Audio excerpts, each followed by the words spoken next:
On the vast and desolate plains of Russia, time has little meaning.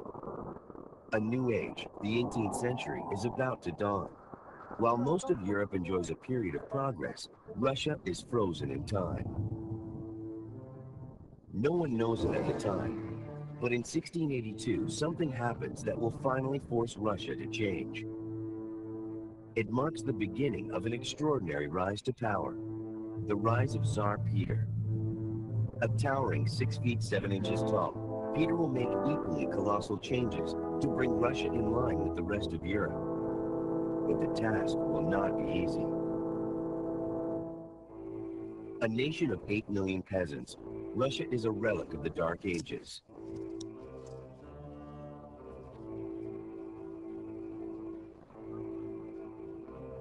Isolated from the outside world, the Byzantine domes of the Kremlin reflect centuries of resistance to progress and reform. The palace of the ruling Romanovs stands as a resolute symbol of the unshakable domination of the Tsars.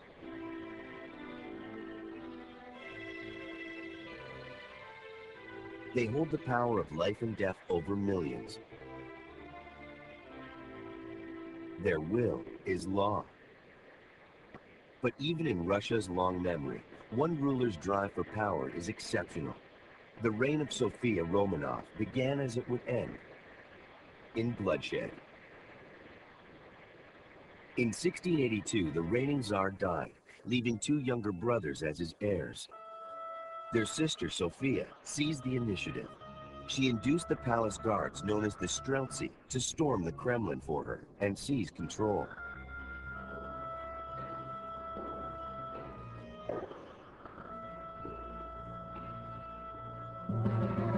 Dragged from their beds and hounded like animals, Sophia's enemies are mercilessly butchered.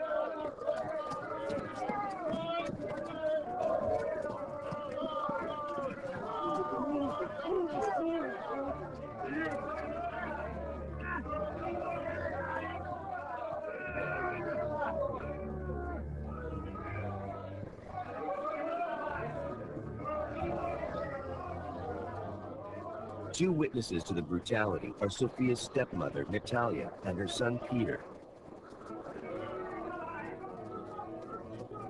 The 10-year-old Peter is the youngest heir.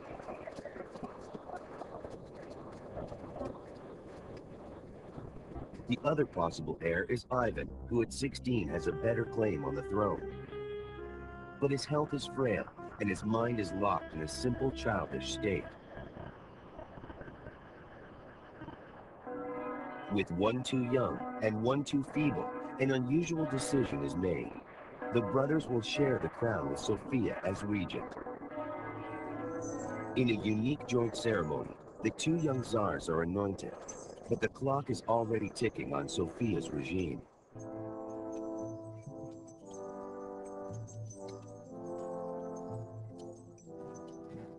In 1689, Peter was fast approaching the age when he could rule without a regent. Sophia would not give up her power easily. She was convinced that he was leading a rebellion against her, and in a chilling echo of her original coup, she called out the palace guard.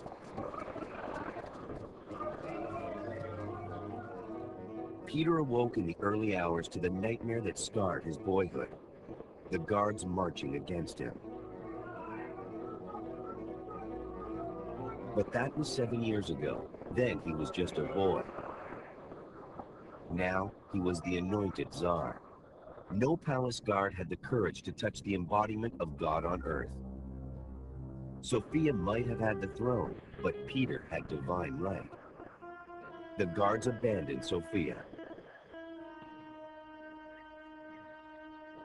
Peter had not been planning a coup, but now that he had the opportunity to get rid of Sophia, he grabbed it.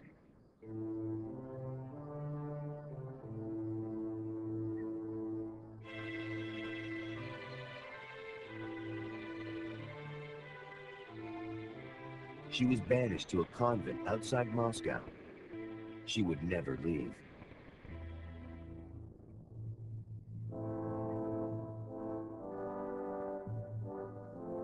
Within a year of taking power, Peter took a wife. Named Yevdokia, she was shy and uneducated, but she proved a dutiful wife and bore him a son.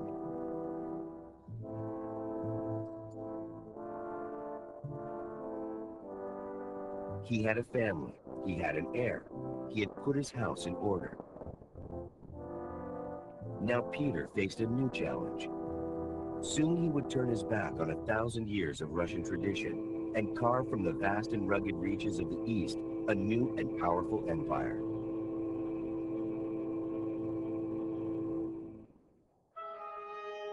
The boundaries of Russia stretched from the icy borders of Sweden through the wilds of the Orient to the very edge of the Pacific Ocean.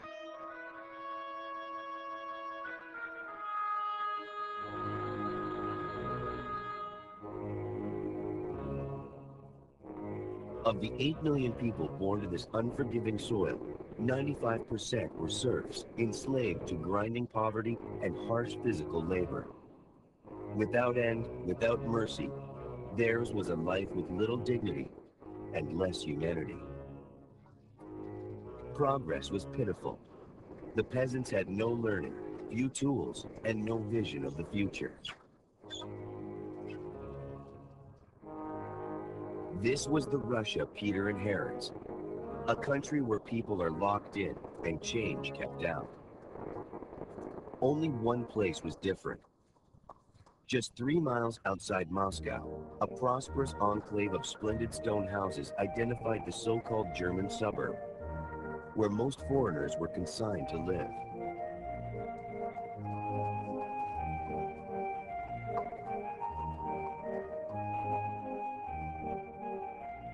Out of the German suburb came the most ingenious instruments. For Peter, they were both fascinating and frustrating. No one at his court could understand such confusing hoops of metal. But then the suburb surrendered their greatest gift. A man with the power to explain. Dutch merchant Franz Timmerman brought the technology to life. He revealed the secret of a sextant, a device for mastering distances at sea. It could turn tides, winds, and waves into powerful allies. Timmerman filled Peter with dreams of the sea, and the Tsar never looked back. Peter orders 5 ships to be built on a lake 85 miles from Moscow, the nearest large body of water. He taught himself the skills of woodworking and labored hard under the guidance of European craftsmen. He took pride in what he learned and even left his mark. Peter set out on an extraordinary course of action. If a Tsar had left the borders of Russia before, it had been in the name of war. But now Peter was embarking on a different mission. He was going to plunder Europe for ideas, knowledge, and talented minds.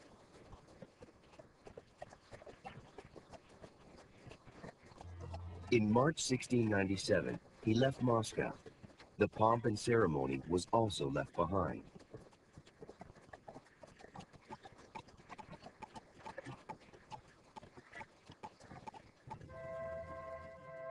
Peter first went to the Baltic coast, to the Swedish-held city of Riga. Then his course turned southwards. A hurried journey through Berlin and Hanover brought him to his desired destination, the city he so desperately wanted to see, Amsterdam. Amsterdam is one of the richest cities in the world, proof of the genius of the West. The city grew out of a swamp. By draining and damming, the Dutch held back the sea. The same feat of engineering was used to create homes the envy of Europe. Rows of houses bordered a network of canals that moved people and goods across the city. But the beauty of its architecture, the gentle sweep of its waterways, belied Amsterdam's strength. The secret of Holland's wealth was its fleet of 4,000 trading ships, more than every other European country combined. With Dutch ships on every sea, Holland enjoyed a virtual monopoly on world trade. Peter knew that here he would uncover the secrets of shipbuilding. To study the craft, He hired hundreds of captains and sailors, shipwrights and pilots, and sent them back to Russia. He bought his own set of tools. No ordinary shipbuilder would treat the Tsar of Russia as just another apprentice, so Peter kept his identity a secret. He signed on as a carpenter under the name Peter Mikhailov. After 4 months, he completed his ship, the Peter and Paul.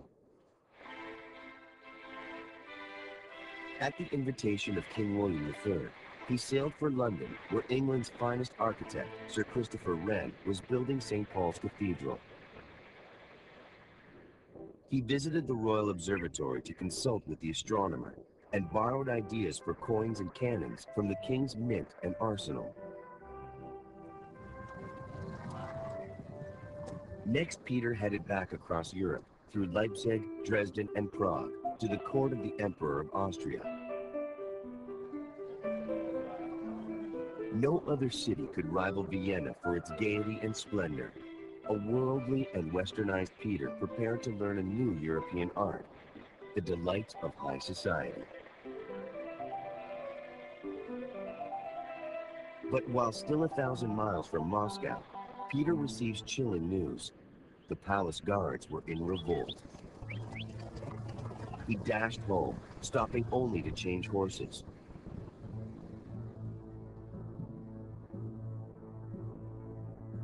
When he reached Krakow, in Poland, he learned the rebellion was weakening.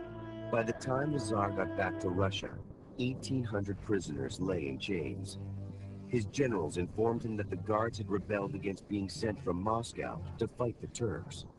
But Peter was not satisfied that he was told the whole truth. Certain a larger plot lay behind the uprising. He would force the truth out by whatever means.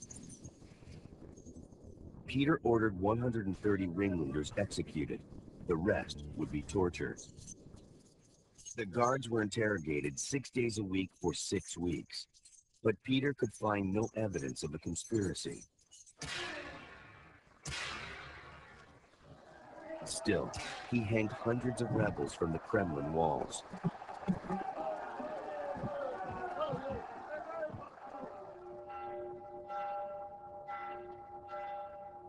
If Peter faced opposition from his fellow men, he was about to risk the wrath of an even greater foe, God and the Church. The Russian Church was the guardian of tradition.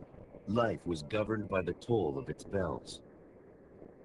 Although he was a conscientious churchgoer, Peter hated the Church's opposition to change. The same day he returned from the West, he challenged one of its basic beliefs. To shave was a mortal sin because it defaced the image of man created by God. But Peter, like most Westerners, was clean-shaven. As his courtiers greeted him after his lengthy absence, Peter suddenly produced scissors and cut their beards off, beginning with the commander of his army.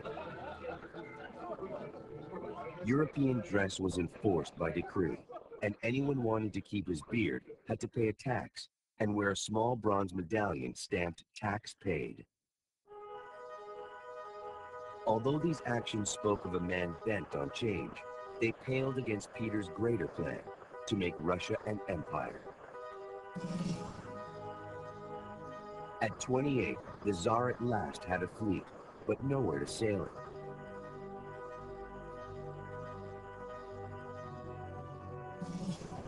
So Peter looked west towards Sweden. For 500 years, Russians and Swedes had disputed the territory surrounding the Baltic Sea. These lands promised access to Europe, and Peter was determined to take them. Peter's rival was a mere boy, only 18. Charles XII, like Peter, took the throne in childhood. He shared Peter's appetite for conflict and built one of the best armies in Europe. The Swedes meet the Russians at the coastal fortress of Narva. Charles's army is exhausted by the long march. It's also clear that they are vastly outnumbered. For each Swedish soldier, Peter has 4 Russians. But audacity is Charles's hallmark. He storms the Russian position.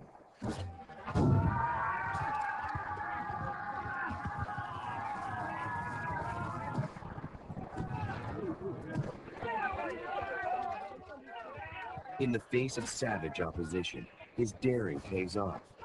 The victory goes to Charles. Russia is now open to invasion. Even Moscow is vulnerable.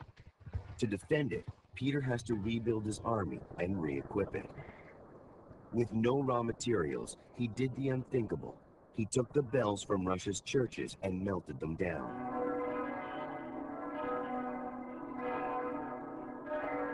Peter would turn holy bronze into a hellish array of new weapons. For many, it was sacrilege, but to Peter, it was progress.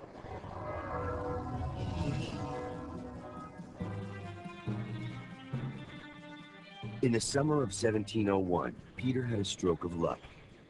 Charles turned his attention from Russia to Poland, considered a more dangerous threat. The switch effectively left the smaller Baltic forts at Peter's mercy. For a single night in 1703, he bombarded the fortress at Nyanskans. It fell, and Peter had what he wanted, an outlet onto the Baltic. Peter felt triumphant. To celebrate, he announced that he would build a city. The land was wet and boggy, but fresh in Peter's memory were images of Amsterdam, built on a drained swamp. If the Dutch could do it, so could he.